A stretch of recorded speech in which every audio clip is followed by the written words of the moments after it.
Meus amigos, meus irmãos, aqui estamos mais uma vez para o nosso encontro semanal, o encontro da família com Jesus.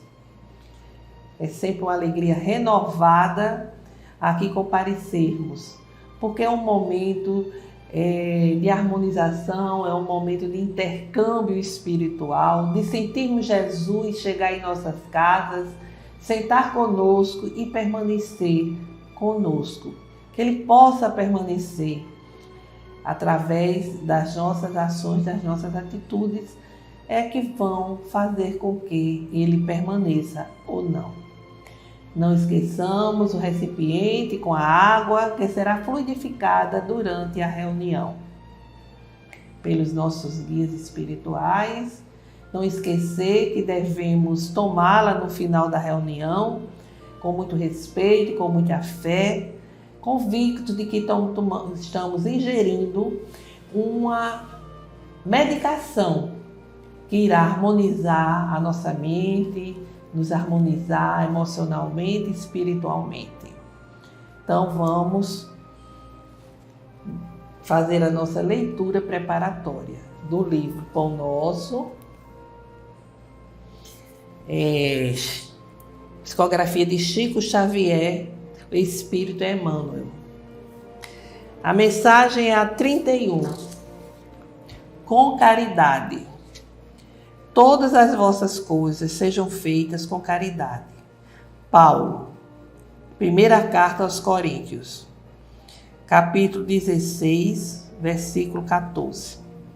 Ainda existe muita gente que não entende outra caridade, além daquela que se veste de trajes humildes aos sábados ou domingos para repartir algum pão com os desfavorecidos da sorte, que aguarda calamidades públicas para manifestar-se, ou que lança apelos comovedores nos cartazes da imprensa. Não podemos discutir as intenções louváveis desse ou daquele grupo de pessoas. Contudo, cabe-nos reconhecer que o dom sublime é sublime extensão. Paulo indica que a caridade, expressando amor cristão, deve abranger todas as manifestações da nossa vida. Estender a mão e distribuir reconforto é iniciar a execução da virtude excelsa. Todas as potências do Espírito, no entanto, devem ajustar-se ao preceito divino, porque há caridade em falar e ouvir, impedir e favorecer, esquecer e recordar. Tempo virá em que a boca, os ouvidos e os pés serão aliados das mãos fraternas nos serviços do bem supremo. Cada pessoa, como cada coisa, necessita da contribuição da bondade de modo particular. Homens que dirigem ou que obedecem reclamam-lhe o concurso santo, a fim de que sejam esclarecidos no departamento da casa de Deus em que se encontram. Sem amor sublimado, haverá sempre obscuridade, gerando complicações. Desempenha tuas mínimas tarefas com caridade desde agora. Se não encontras retribuição espiritual no domínio do entendimento, em sentido imediato, sabes que o Pai acompanha todos os filhos devotamente. Então, meus amigos, aqui reflexões em torno das palavras de Paulo. Paulo que fala sobre a importância da caridade, não só a caridade do doar materialmente, a doação material que é tão importante para os necessitados, mas a caridade como vivência, como prática cotidiana, ter caridade no falar, ter caridade no ouvir, no fazer, na maneira como se é, fazer a caridade através da paciência, da tolerância, enfim, estender a ação do bem a todos e como uma conduta de vida. Vamos fazer a nossa prece inicial, elevar nossos corações, a nossa mente ao Altíssimo.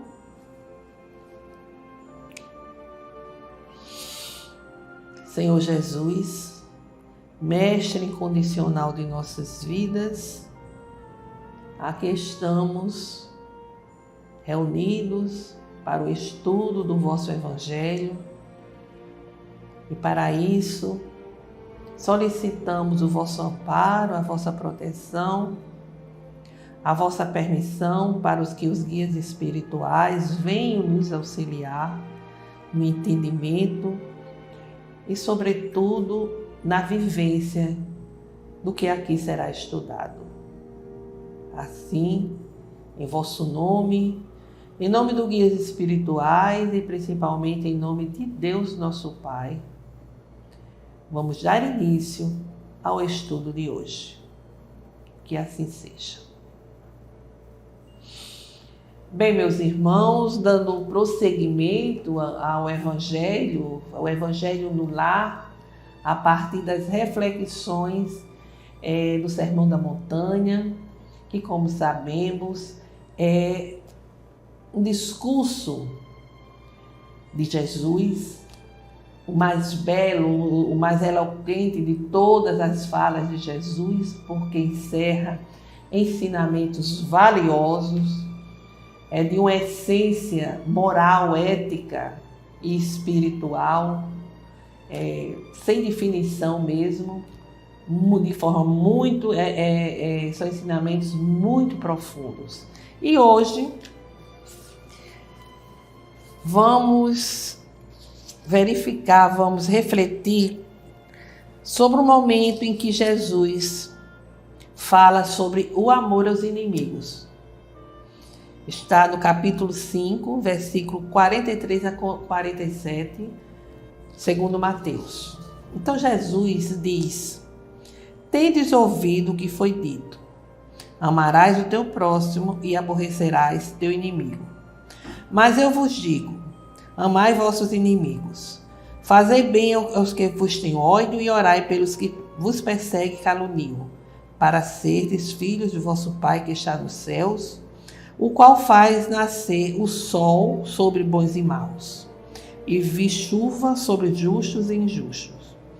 Porque se vós amais apenas os que vos amam, que recompensa haveis de ter? Não faz os publicanos também o mesmo? E se saudardes somente os vossos irmãos, que fazeis nisso de especial? Não fazem também assim os gentios? Esse ensinamento de Jesus é desafiador. A gente tem que aceitar essa realidade. É um desafio grande. E podem parecer palavras absurdas que não podem ser praticadas, né? E há aqueles que digam que é uma ética por demais sublime para que possa ser praticada pelos homens. De fato, se já não é fácil amar os amigos, né? Se é com sacrifício que muitas vezes renunciamos a alguma vantagem, a alguma satisfação pessoal, por amor ao amigo, como vamos amar o inimigo? Como vamos orar por ele?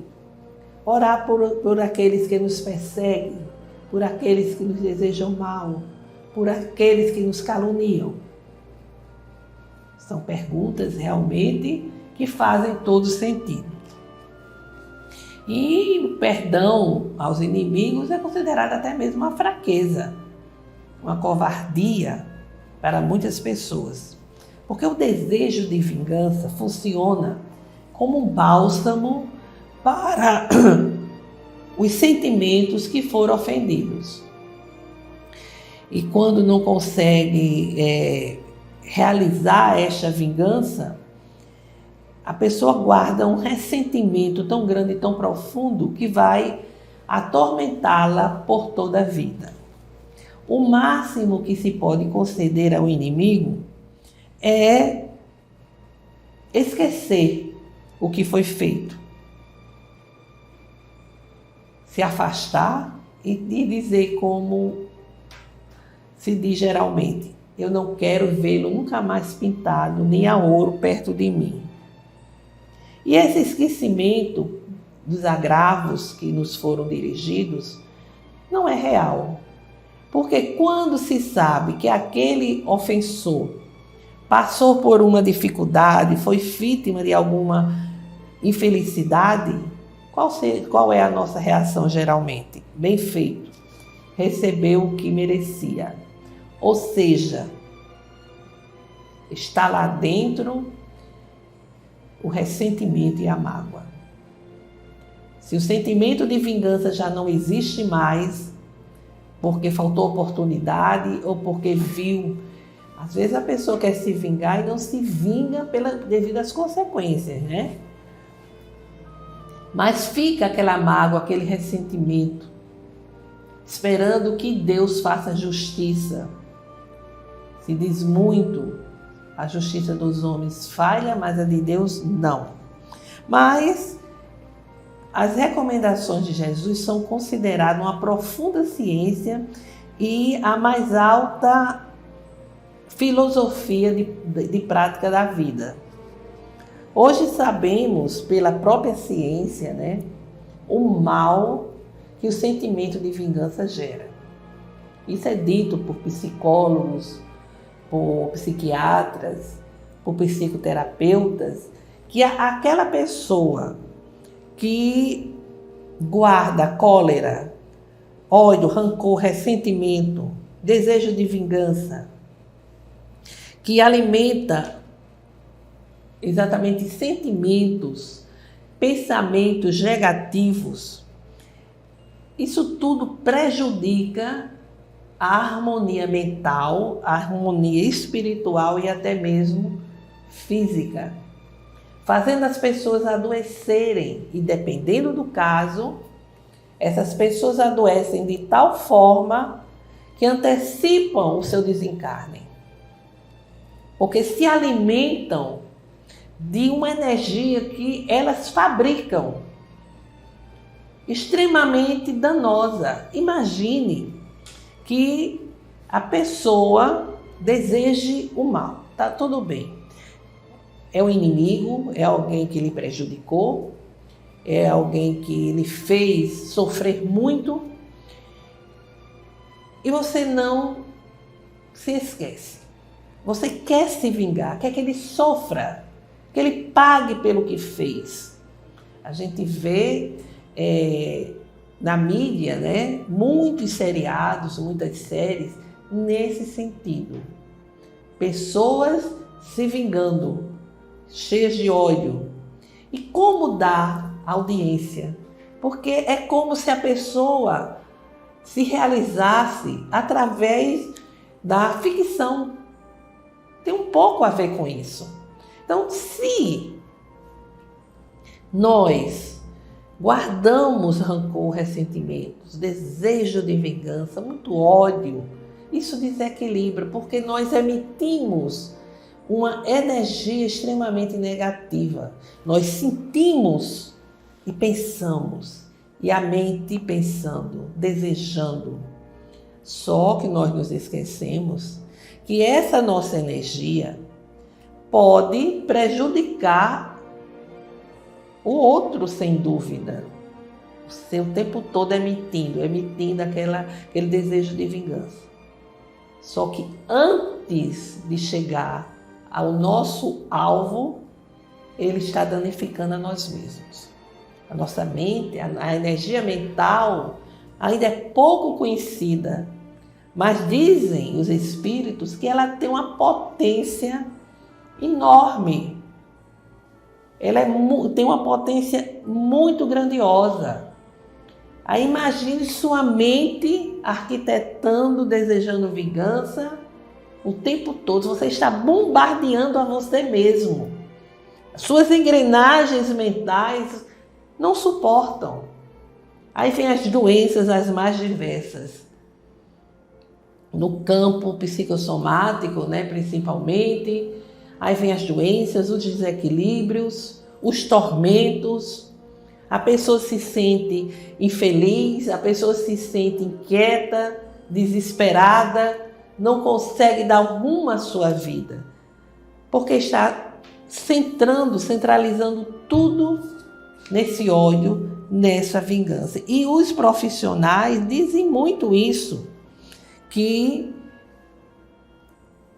os hospitais estão assim cheios de doenças mentais, de desequilíbrio emocional em decorrência dessa postura, né? Em decorrência desse modo de viver. E como muitos também dizem, há quem consiga até desencarnar por conta dessa condição de vida, essa condição vibratória, essa condição mental.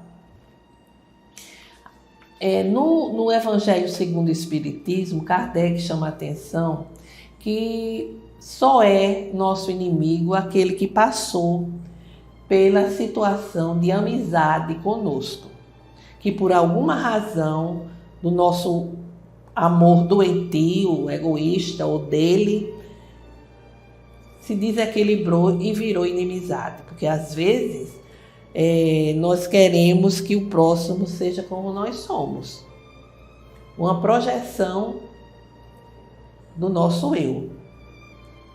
É o não aceitar o outro como o outro é, as diferenças. E isso vai gerando atritos, desavenças e vem aí a inimizade. Os inimigos, eles nos conhecem, eles sabem dos nossos defeitos, nos vigiam, apontam os nossos defeitos. E sem dúvida nenhuma, essa postura é uma postura que vai nos ajudar no nosso aprimoramento, desde que a gente não se desequilibre pelo fato de saber que ele está apontando os nossos defeitos, pelo fato dele estar falando dos erros que nós praticamos. Jesus ensina o amor ao inimigo, mas esse amor ao inimigo, ele se expressa na máxima que ele nos ensinou, de fazer o bem, sempre fazer o bem. E assim fazer ao nosso semelhante, ao nosso inimigo, o que desejamos que nos seja feito. É fazer sempre o bem, porque é a única realização edificante para neutralizar o mal, para neutralizar o ódio e possibilitar uma reaproximação.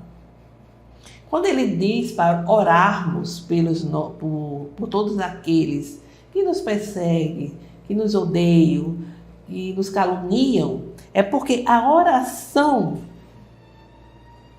nos fortalece e nos protege e faz com que os nossos guias espirituais se aproximem e estejam conosco, porque é uma questão de sintonia. A oração faz com que venhamos a sintonizar com a espiritualidade maior, né, como se diz, com os nossos guias, com os benfeitores. E quando ele diz algo, Jesus, muito, muito importante, que às vezes a gente nem pensa nisso. A gente sempre quer fazer o bem para ter uma recompensa, né, para receber bênçãos do alto. Mas como vamos ter recompensa se só amamos aqueles que nos amam? Que só falamos com os nossos irmãos? Que só fazemos o bem a quem nos faz bem? E ele diz, ora, até os publicanos fazem isso. Até as pessoas de má índole também agem assim. Porque vai haver uma recompensa. Qual é a diferença? Não pode haver uma recompensa nesse sentido. Porque a nossa justiça, ela tem que ser uma justiça abundante. Uma justiça diferente da justiça dos escribas e fariseus. Caso contrário, não entraremos no reino dos céus. Como a gente sabe, o reino dos céus não é tão somente um espaço na espiritualidade, mas um estado de espírito que significa o quê? Significa plenitude, significa exatamente bem-estar, paz. Nós não podemos desfrutar desse reino, dessa paz, dessa plenitude, se não formos capazes de amar as pessoas da mesma maneira, da mesma forma. Mas de que forma nós podemos amar o inimigo? Eu fico a pensar como uma mãe que teve o filho assassinado pode amar a esse que tirou a vida do seu filho. Porque o filho é algo extremamente precioso. Os espíritos disseram a Chico que ainda não tinha encontrado uma palavra para definir a dor de uma mãe diante da morte de um filho. Tão significativa é a vida do filho. Mas, meus amigos, meus irmãos, Kardec, no Evangelho segundo o Espiritismo, no capítulo que trata do amor aos inimigos, ele diz que Jesus não quer que tenhamos pelo inimigo a mesma ternura que temos por um amigo, que temos por um irmão. Porque a ternura, ela exige, né? Ela exige, supõe confiança. E não se pode ter confiança em alguém que nos fez mal, em alguém que nos deseja mal. É uma questão explicada até pela física. A questão da assimilação e repulsão dos fluidos. Porque o fluido de um inimigo, de alguém que nos deseja mal, ele nos atinge de uma forma sofrida, penosa. Ao contrário da vibração de um amigo, de um irmão, que é aquela vibração que nos envolve, que nos deixa felizes, é aquela energia positiva, boa, agradável. Mas é no Evangelho segundo o Espiritismo onde nós vamos encontrar a orientação. Amar os inimigos significa não guardar rancor, não desenvolver ódio, sentimento de vingança. É exatamente não colocar nenhum obstáculo à reconciliação.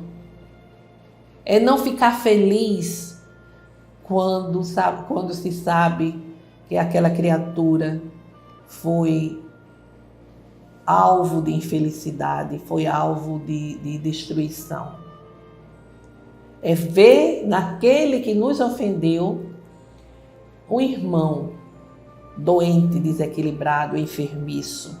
Condição esta pela qual já passamos, se não na presente encarnação, mas em outras oportunidades. Porque se não tivéssemos praticado esses desatinos, não estaríamos hoje recebendo em nós mesmos a dor e o sofrimento como forma de reparação, como forma de corrigenda. Então, as leis de Deus são as leis perfeitas. A justiça de Deus, ela é infalível. Ninguém sofre sem merecer.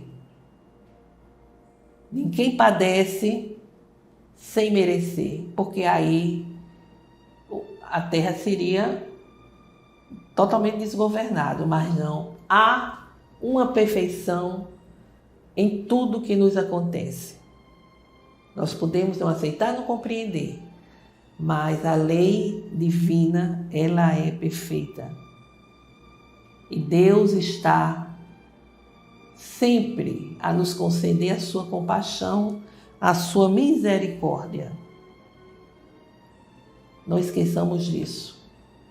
Ele enviou Jesus para nos dar esses ensinamentos. Então, meus amigos, vamos agora fazer as nossas vibrações,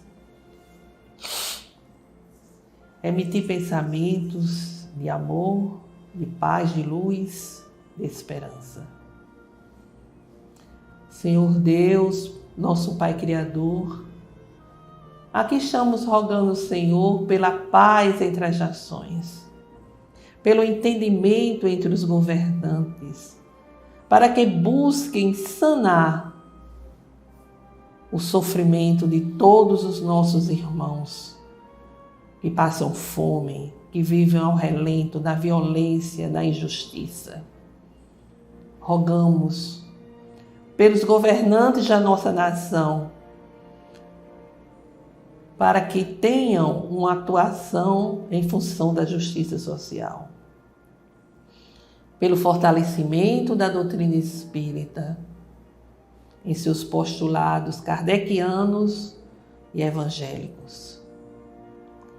Pela concórdia, pelo entendimento junto daqueles que não sintonizam conosco. Pela cura e recuperação de irmãos nossos, parentes, familiares, amigos, que estão a sofrer, atravessando sérias doenças, graves enfermidades. Rogamos, Senhor, por todas as famílias, para que o Evangelho do Cristo chegue aos lares. Agora façamos um breve silêncio para que cada um apresente as suas rogativas específicas.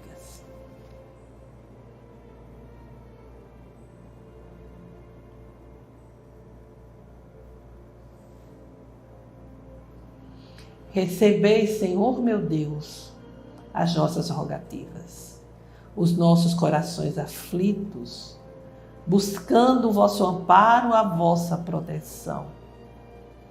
Que a vossa graça desça sobre nós, nos envolvendo com forças positivas para o enfrentamento dos desafios da vida terrena. Nosso Pai que estás em toda parte, glorificado e santificado seja o vosso nome no louvor de todas as criaturas.